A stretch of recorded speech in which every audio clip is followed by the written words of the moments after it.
specifically been targeted until now. I'll tell you, the positions are about a mile. Will you get down over there? Now with reports of American ground troops in Afghanistan. There are still some 30 heavily armed prisoners holed up in the fortress. Assignment Danger is next. Shrapnel inbound, shrapnel inbound. Fearless under fire. Courageous yet calm. On top of every story. The Fox News team, your eyewitness to history. Here we go again. Here we go again. The second building is collapsing.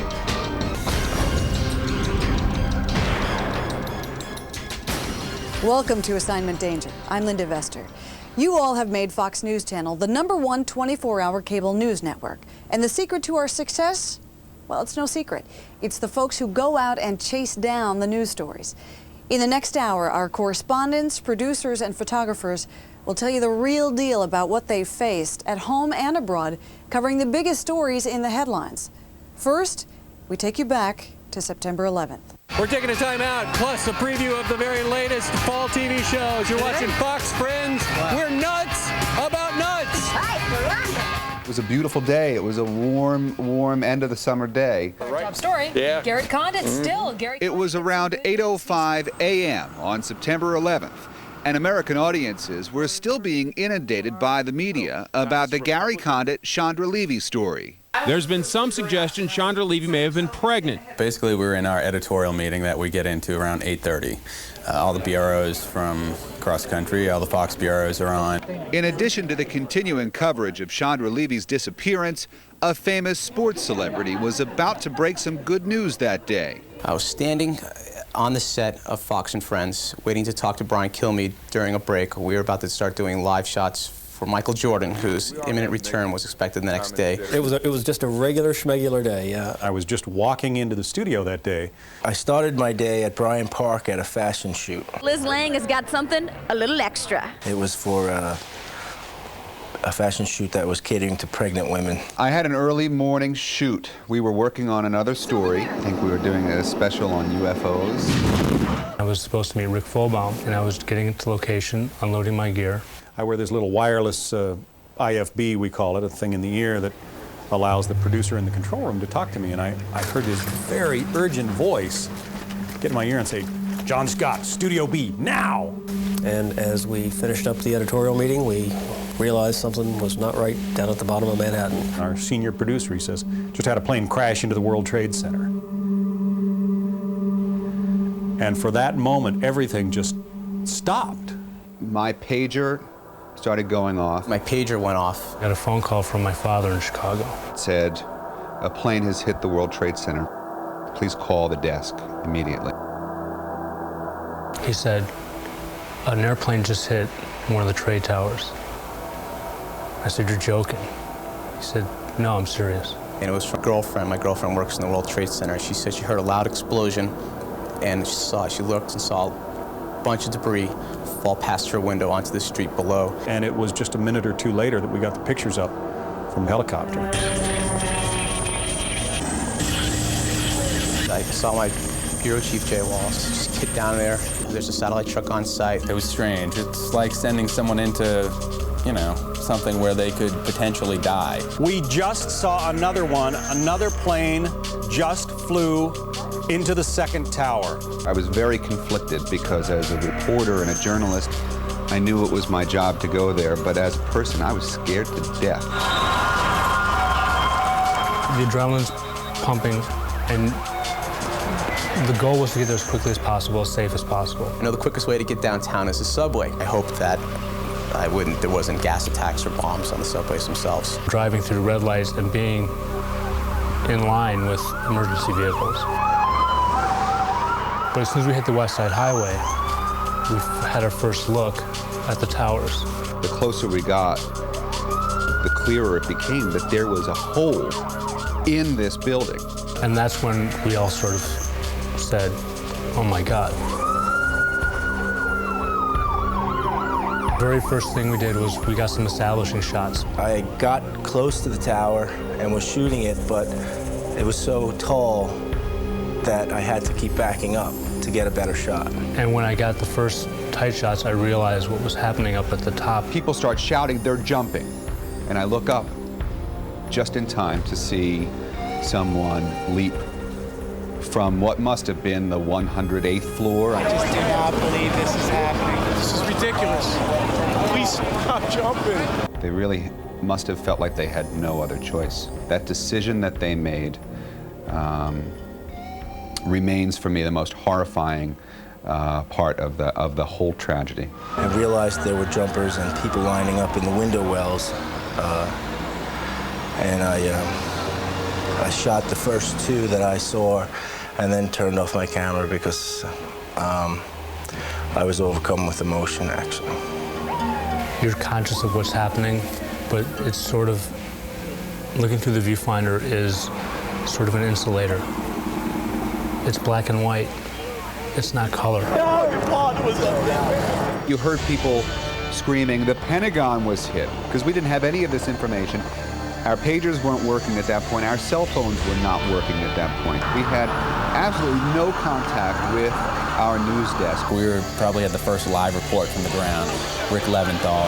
This is still a major disaster in progress. We look up and we see this big jet, like a 737 or a 720. It was a 757? About that, it was a big jet. Yeah. We saw it come just looking like it's sideways. At first, we thought it was just going to try to miss it. Bang! Right into the middle of it, like around the 70th floor. And then a half hour later, we see the second one bang into it.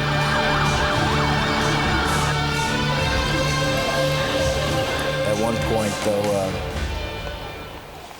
we shot rows and rows of firemen walking two abreast, walking right into the base of the tower.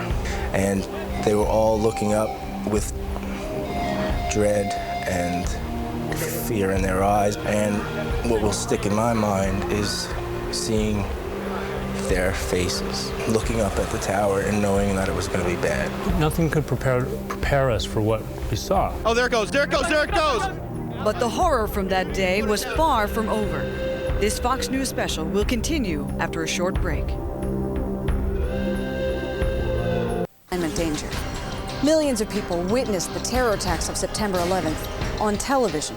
But Fox News was there at the Twin Towers. Our eyewitness account continues as the unthinkable happens. The attack on the World Trade Center was an unbelievable act of terrorism. Still, what was about to occur at Ground Zero was beyond anyone's imagination. I've turned around and framed up the building in my camera. Heard a deafening roar like a freight train, like 100 freight trains running past us.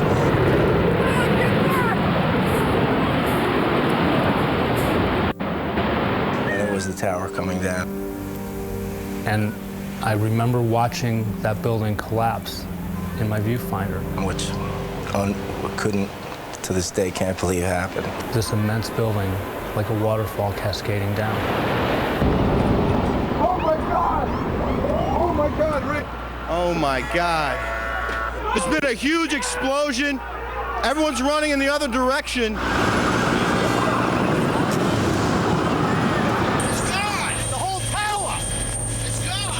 I couldn't hear the towers crumbling over the people who were screaming. The voices, the shrieks from the crowd were so loud. Police officers, firefighters, a woman pushing a baby carriage, everyone running, some of them screaming.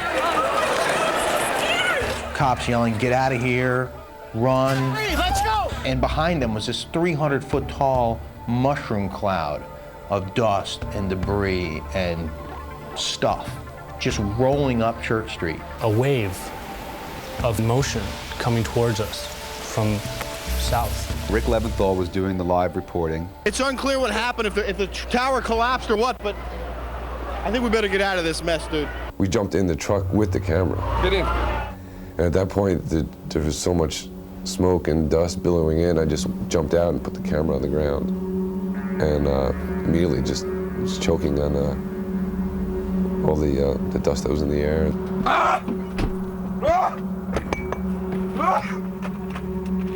We didn't know what was going to happen next. We didn't know if other buildings were going to fall down after that. We didn't know if the street was going to collapse. I felt that we needed to get out of the area. Assignment danger, bro. We didn't know what was in the air. You're going to die in this satellite truck with no cell service? When the cameras started clearing up, we both just instinctively went out and continued to work. There was ash covering everything, and people walking out of the haze covered head to toe. They turned into like zombies from a horror movie.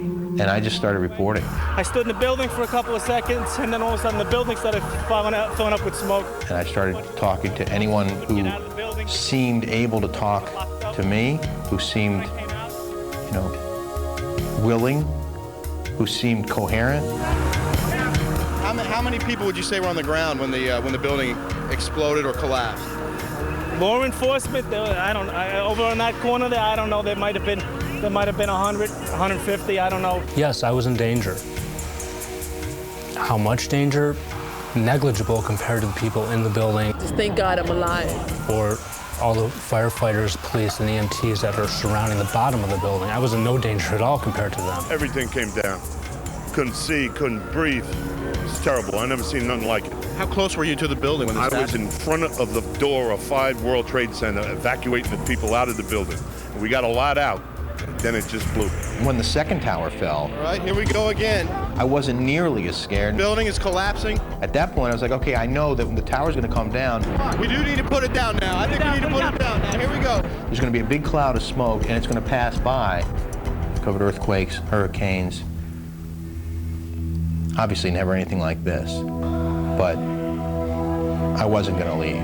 I wanted to report on what was happening. We went back out into the corner of the street, and that's when, like, we saw, I thought, the most moving pictures of the day. Just all these people running and walking out of this cloud. You were right there at the building? Yes, how people try.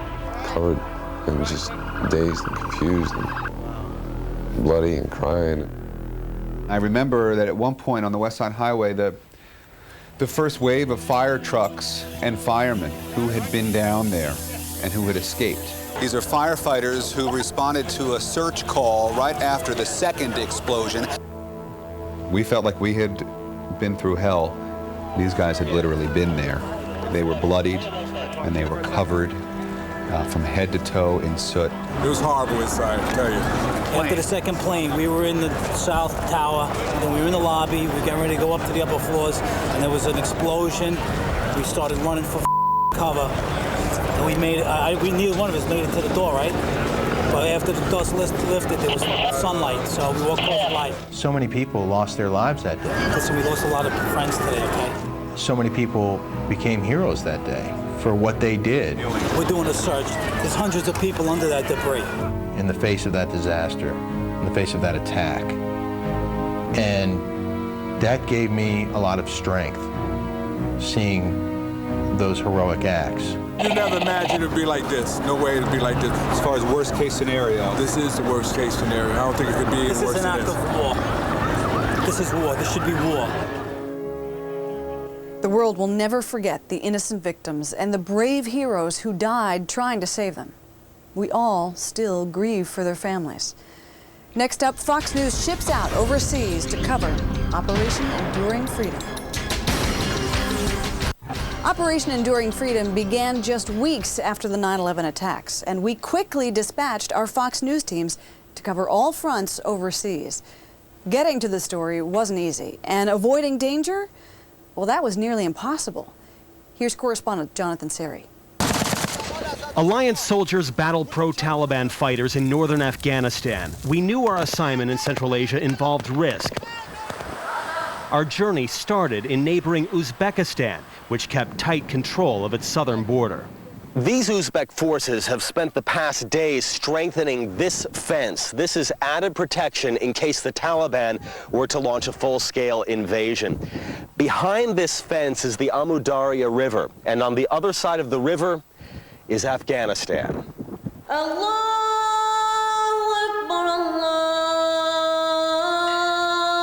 Although 80% Muslim, Uzbeks were highly suspicious of Islamic militants. This Cold War enemy was now America's ally in the war on terror, hosting U.S. troops in planes. But the government of this former Soviet republic had no intention of letting foreign journalists into Afghanistan. Having covered the collapse of the Twin Towers, we had this burning desire to do something for people back home. This wasn't just a story. This was a story that affected all Americans. A petition signed by dozens of international journalists convinced Uzbek President Islam Karimov to open the border for the press. The government arranged a slow barge that took us upstream to an Afghan port secured by the Northern Alliance. As we make our way up the Amudarya River, you can see the Friendship Bridge linking Uzbekistan with its southern neighbor. It's been closed since 1998 when the Taliban seized control of this region of northern Afghanistan. Now relief organizations are lobbying the Uzbek government to reopen the bridge. Though excited to be heading to Afghanistan, we were also aware that we were traveling by daylight for safety reasons on top of a vessel with no sides to protect us from any hostile fire we might encounter. Our nerves were calmed when a lone, elderly Afghan man emerged on the south bank and gave us a friendly greeting. But the warm feelings wouldn't last for long. Shortly after arriving in Mazar-e Sharif, we learned of an uprising at Kala-e-Junghi, a sprawling 19th century fortress just outside of town. Hundreds of pro-Taliban prisoners had overpowered their captors, killing American CIA agent Johnny Mike Spann and seizing a seemingly endless armory of rockets, grenades, and machine guns. The fighting would last for days. Early Monday, American planes attempted to bomb the Taliban-controlled side of the fortress. One bomb strayed from its target and blew this gaping hole in the Northern Alliance side. The massive explosion injured 5 American Special Ops troops and scores of Northern Alliance fighters. Hey, heads up, there's shrapnel inbound, shrapnel inbound. As the Fox team worked its way through a maze of adobe walls in the village next to the fortress, stray bullets periodically pierced the air. Shrapnel from an exploding mortar injured a Sky News cameraman. There were rumors as many as 50 armed Taliban had escaped the fortress. We found several shot dead in the village. Each evening at sunset, we'd head back to the 5-story concrete structure in Mazar-e Sharif we called home. Our editing sessions, whether conducted on the floor or a communal table, always attracted a big crowd glued to the images of battle. I turned around, I put my lens into this guy. I tried to get a focus on the guy. This guy, he tried to fix his machine gun. And question of seconds, he received a bullet right in the eye. He started rolling down next to me. One of these guys tried to stop the bleeding, and they put one of these turbans around the head of this guy. From our hotel balcony, Kala-e-Junghi looked like a 4th of July fireworks display during the second night of fighting, and it wasn't over yet. Even after last night's heavy bombardment, there are still some 30 heavily armed prisoners holed up in the fortress. The battle was intense. In all, 40 Northern Alliance soldiers were killed. But when we finally entered the fortress, we found hundreds of dead Taliban prisoners. I covered already 9 wars in my life. And I never get this kind of images in my camera. It was more like a Killing Fields movie. Although the fortress is back under Northern Alliance control, the situation here is still very tense. Occasionally we're hearing gunfire, and there are plenty of places where al-Qaeda prisoners can hide. At the time we're taping this, we're told there are 2 hiding out in the basement of this building behind me. Northern Alliance fighters had the prisoners surrounded, but the Taliban were notorious for lethal suicide attacks, and right now they had nothing to lose. The Northern Alliance tried grenades, but in the end, they had to flood the basements to flush out the prisoners, including American Taliban John Walker. While we were there, General Rashid Dostum, the Northern Alliance warlord controlling much of the area around Mazar-e Sharif, returned to his fortress, assuming a throne-like chair next to 2 Taliban leaders who had supposedly defected to his side. In this part of the world, alliances and friendships can change overnight or in a split second. At one point, while we were filming inside the fortress, a Northern Alliance officer actually pulled a gun on us and threatened to shoot us if we didn't stop filming. But then moments later, this same guy was acting like he was our best friend. But as frightening and uncomfortable as our time there was, it seemed minor compared to the permanent conditions for so many people who live in what remains one of the most dangerous parts of the world. Jonathan Seri, Fox News. Up next, Fox News correspondent Steve Harrigan, William Lajeunesse, and Geraldo Rivera recount their assignment danger. That's right after the latest headlines from the Fox News desk. Our first correspondent in Afghanistan was Steve Harrigan. A rival network had sent him in, but they neglected to renew his contract, so Fox signed him up. We sent in photographer Joel Fagan to team up with him, and for the next 3 months, they filed reports directly from the front lines of the war on terror. Here's their story. I'd been in Russia for 10 years, so I thought I had seen poverty and bad things, but going to Afghanistan just blew me away at just how backward it was. You know, you drive up to a village and you'd think it's an archaeological dig, and then you realize people are actually living there. The helicopters are flying again here as fighting is picked up in northern Afghanistan. I started out really just with a suitcase. I had just left one company and joined another. So I had a little bit of money in my pocket, one suitcase full of gear, and I was totally on my own. We saw some heavy fighting yesterday around the city of Taloqan. It was an amazing sight. I walked into base camp and I started talking to people and I go, does anybody know where Steve Harrigan is? And they just kind of pointed to the roof. And it was just one single tent and table with a camera on it, and that was Harrigan. Our goal was to go as far forward as we could, and where we could see the action safely and try and report from there and not go backwards after that. So we went about probably about 30 miles from Kabul, where we could see the bombing going on every day. Steve, Edie, and Brian, we've heard a lot about the U.S. forces targeting Taliban frontline positions north of Kabul, but I can tell you, maybe you can hear that they certainly still have some teeth left in them. You know, I felt like we were in a fantastic position to see the war, and you know, a lot of news is waiting around, you know, but when we were there and planes were right overhead and I could hold the microphone up, it was fantastic. We see that you're wearing the helmet. We know it's serious. You've got a flak jacket on. Steve, explain once again who is shooting at whom behind you. I'll tell you, the positions are about a mile. Will you get down over there? I think there were two scary moments. One was when they parked a tank next to the house where we were staying in the fort, and it drew a lot of incoming fire. And it drew incoming fire while we were on camera and while we were doing live shots. I watched it explode over Harrigan's shoulder. So I mean, I don't know, is that luck or is that fate? I don't know what that is. When you watch something explode 400 meters away from your correspondent and know that, you know, one little adjustment and it would have probably hit us. There were some heavy gunfire from the Taliban frontline position. There were times we couldn't turn on the lights. I mean, we were getting such grief from the control room. He looks like the devil, do something about his eyes. But what they fail to understand is, you know, whether or not, I'm not really gonna make Steve a target by putting a light on him. I mean, and that's what you become. You show a light and you become a target. We were living with Northern Alliance troops in one of their forts, and we were paying them to rent a room. Their good living conditions are our worst that we'd ever see. It was a mud hut. But to them, it was a nice mud hut. They didn't have running water, so you'd have to send someone out, you know, for a bucket of water. So I learned how to say warm water, and I learned how to say stop staring at me. Those were the two first expressions I learned. You can't hump enough food with you, so you got to eat the local food.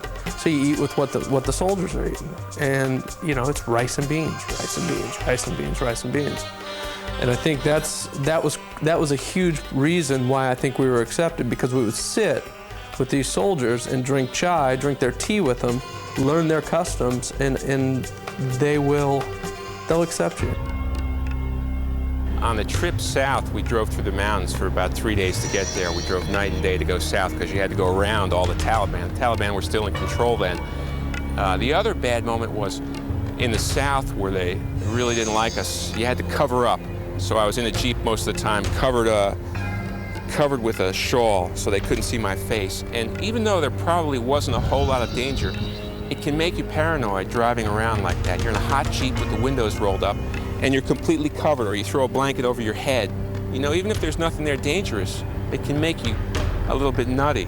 After 5 years with no movies, the cinema is back open in Kabul. It's created a tremendous experience. There was always a sense that you were weird, that you stood out.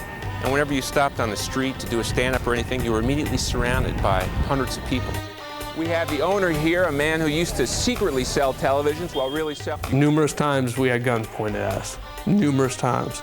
And you know what? If the guy next to you, your fixer, doesn't believe in you, you know, he'll walk. He'll take a walk and he'll say, have at him.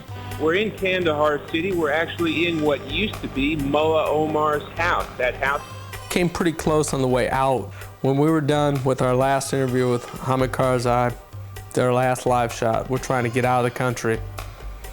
And they kind of turned things on us. They said, you know, we need 10 more grand. We need $10,000.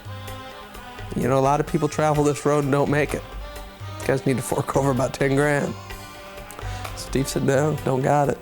Don't got it. Now, whether they believed us or not, I don't know. But the whole way back, we're thinking, you know, these guys are going to take us down a dirt road and just dump us. It requires improvisation. You know, you're thrown into a situation, you don't know the language, you don't know the people, you're in danger.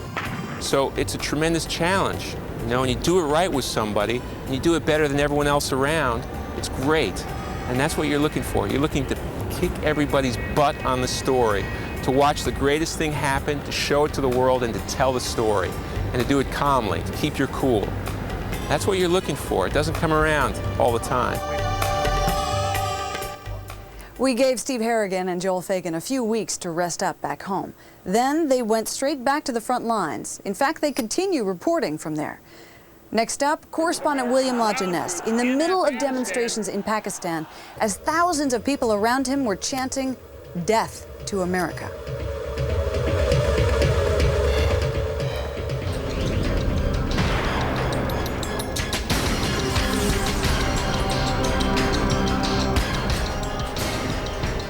Danger. Correspondents from each of our Fox News bureaus had a tour of duty in the war zone. William LaJeunesse was sent from Los Angeles. He came back with an unusual souvenir and a tale he will never forget.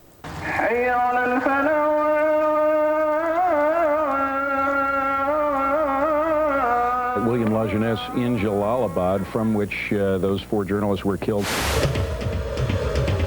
These people pleaded with their lives.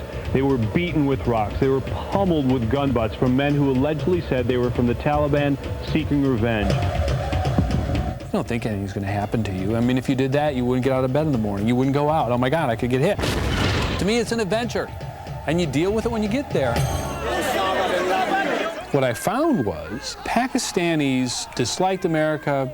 They definitely disliked American policy, but they didn't necessarily dislike us. I like America, but America attacked in Afghanistan. I hate America.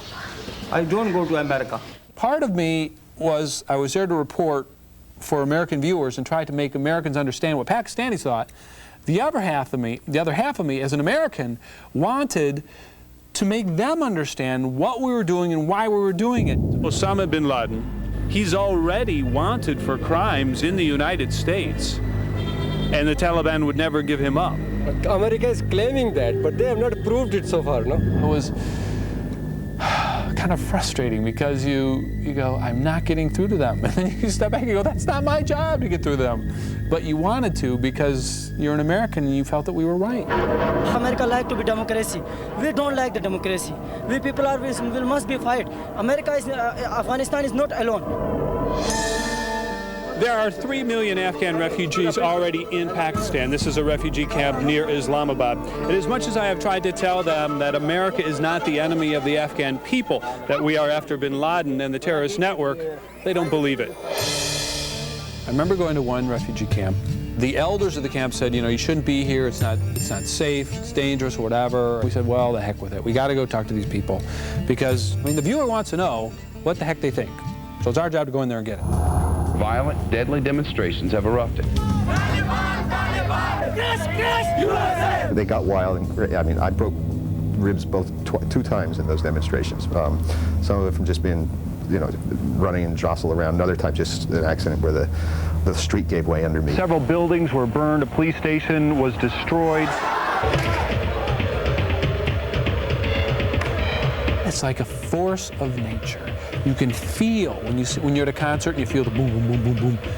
That is like covering a demonstration with 10,000 people or more. And now with reports of American ground troops in Afghanistan. We go up on the roof and we look down, and these the speakers would whip these people into a frenzy, and they had an American flag, and it was very emotional. They burned it, and then they ripped it up.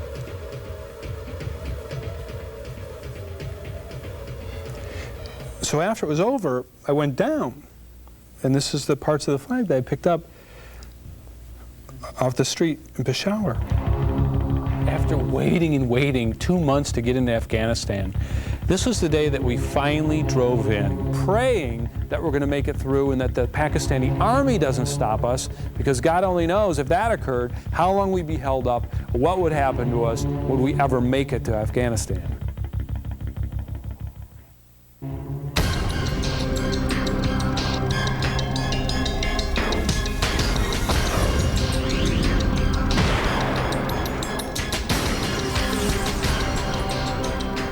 To our special report.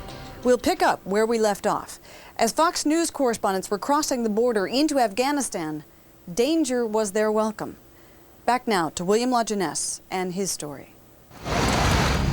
It was just literally like this mad rush for the border. No one really had time to think, well, is this safe or not, or should we reconsider? You didn't have a choice. You either went now or you didn't go at all. The sign says no foreigners allowed, but you have to go through there to get to Afghanistan. So we pile into a van with about 7 or 8 Afghan warriors, all armed to the teeth. We are basically hiding in the back. Up until we got to the border, I wasn't sure it was going to be safe enough to risk a crew on. We're in a convoy of about 70 cars.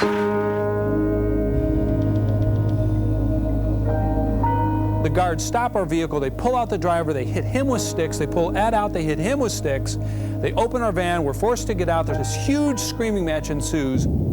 For about the next 2 hours, we're laying down in the back of this van, praying that we don't get caught, and we make it through.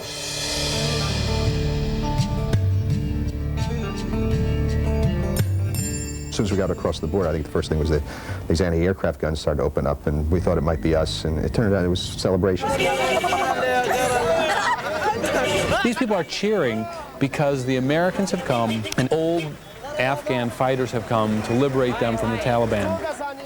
They went to the Taliban leader, the governor here, and basically gave him an ultimatum saying you can leave and live or you can die. We had the first live shot out of Jalalabad of anyone. Here we are on the streets of Jalalabad has brought quite a crowd out, but they are happy. The Taliban is gone, and they are now in process of building a new government here. The first couple of nights, we had to do live shots. So we got a shop owner to open up his shop and leave the electricity on all night and work from the street, which was, in one sense, made for better TV. In another sense, was much more dangerous than we probably should have done.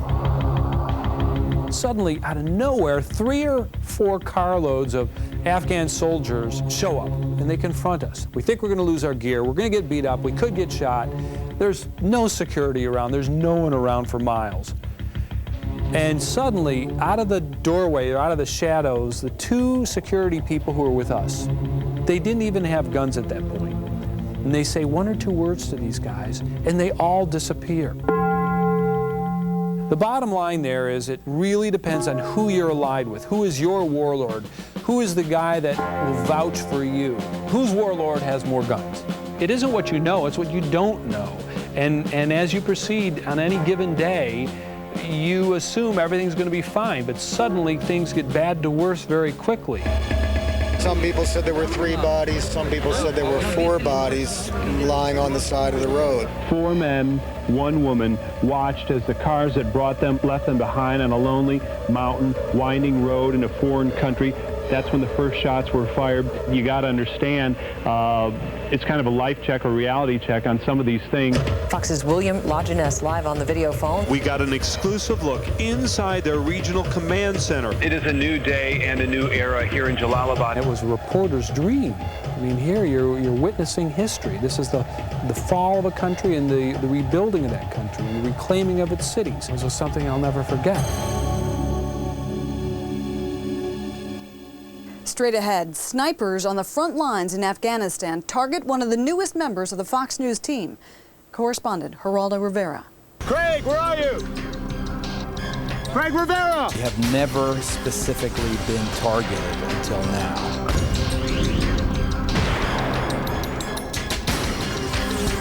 Back to our program. Teamwork is the name of the game in news. You look out for your crew no matter what, especially when it's a dangerous assignment.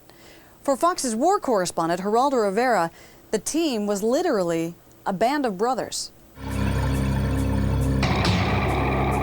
I've covered war most of my career. Basically, between Craig and I, we've covered every major conflict on the planet for 3 decades.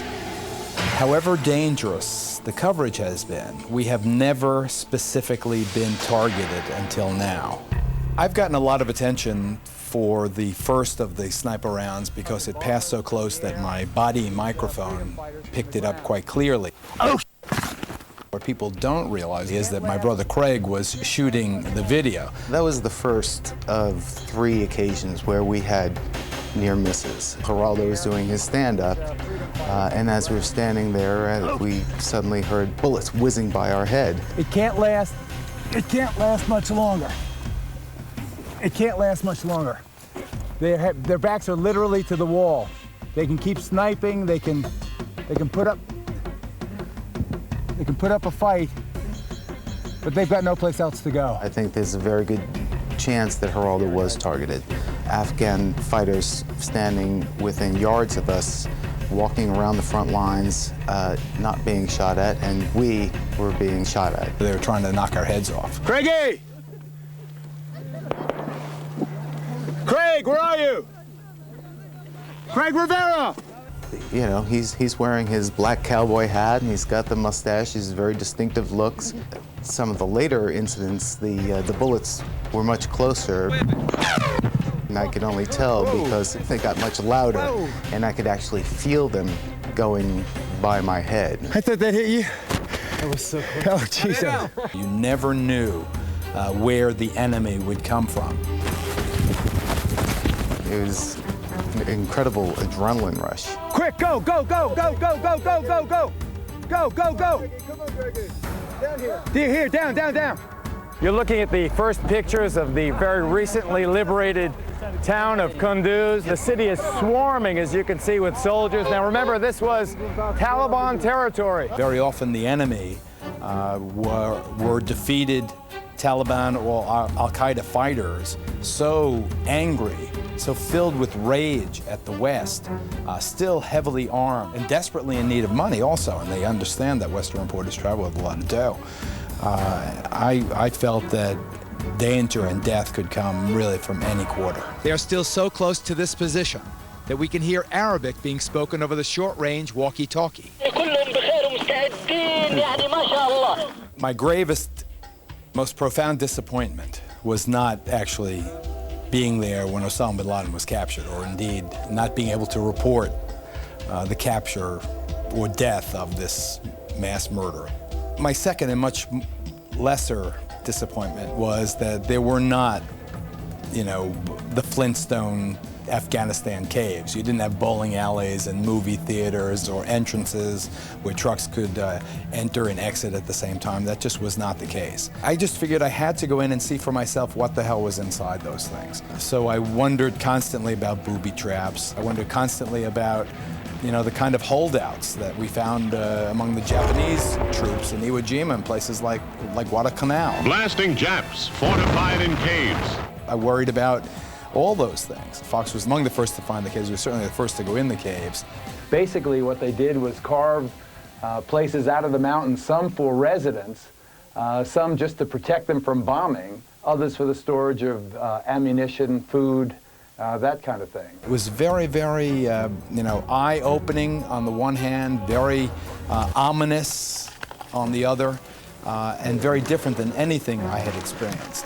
Well, this certainly gives you an idea of